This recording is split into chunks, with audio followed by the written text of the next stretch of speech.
हमारे देश का हर नागरिक चाहता है कि हमारा देश भी तरक्की करे जिस तरह यूरोपियन देश तरक्की किए हुए है। हमारे देश के बारे में कहा जाता है कि हम विकासशील हैं, अभी विकसित होने में एक लंबा टाइम लगेगा। सरकार का अपना जो एक टारगेट है, जो योजना है, वो 2047 तक भारत को उस लाइन पे खड़ा कर देना जहाँ से नाम पे विकसित शब्द जुड़ जाता है।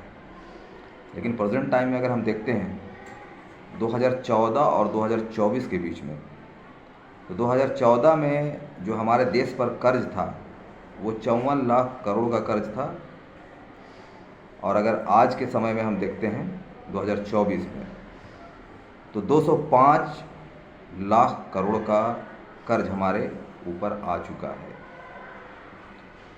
लगभग जो भी सरकारी संस्थाएं हैं वो निजी कर दिया गया है।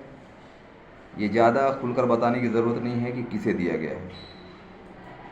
अगर हम प्रति व्यक्ति आय की बात करते हैं तो हमारे देश में प्रति व्यक्ति आय जो है वो 2300 रुपया है, और अमेरिका का प्रति व्यक्ति आय जो है वो 38,000 है। रोजगार के अवसर लगभग नहीं के बराबर हैं। हमारे देश के बहुत सारे लोग गल्फ़ कंट्री में काम करते, विदेशों में काम करते हैं।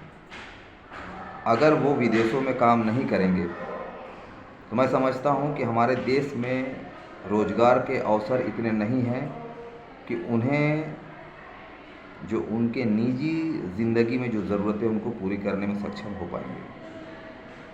बहुत सारे देश ऐसे हैं कि अब हमारे देश के लोगों को वापस भेज रहे हैं।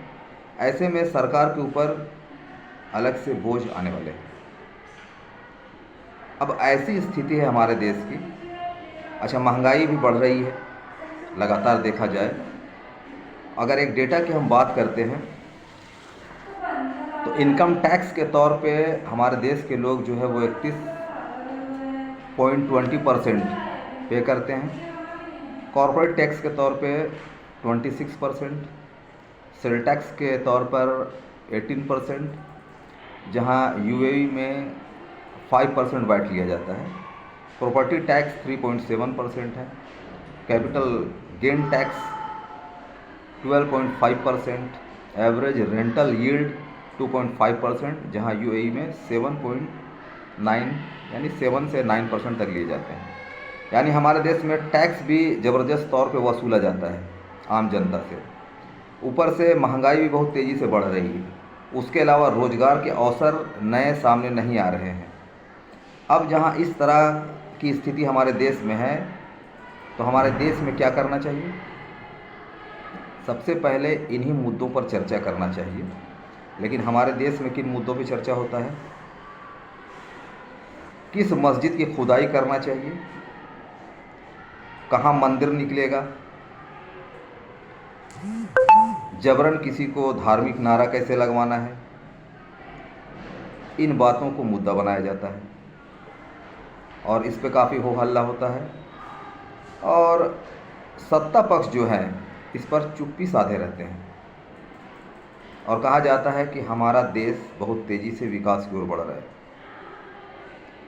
आम जनता को इस बारे में सोचना चाहिए। और जो एक्सट्रीम मीडिया है, जो सवाल सरकार से करना चाहिए वो सवाल सरकार से नहीं करती है, आंख चुराते हुए नजर आती है। ये बेसिक मुद्दे हैं जिन पे लोगों का ध्यान ज़रूर जाना चाहिए।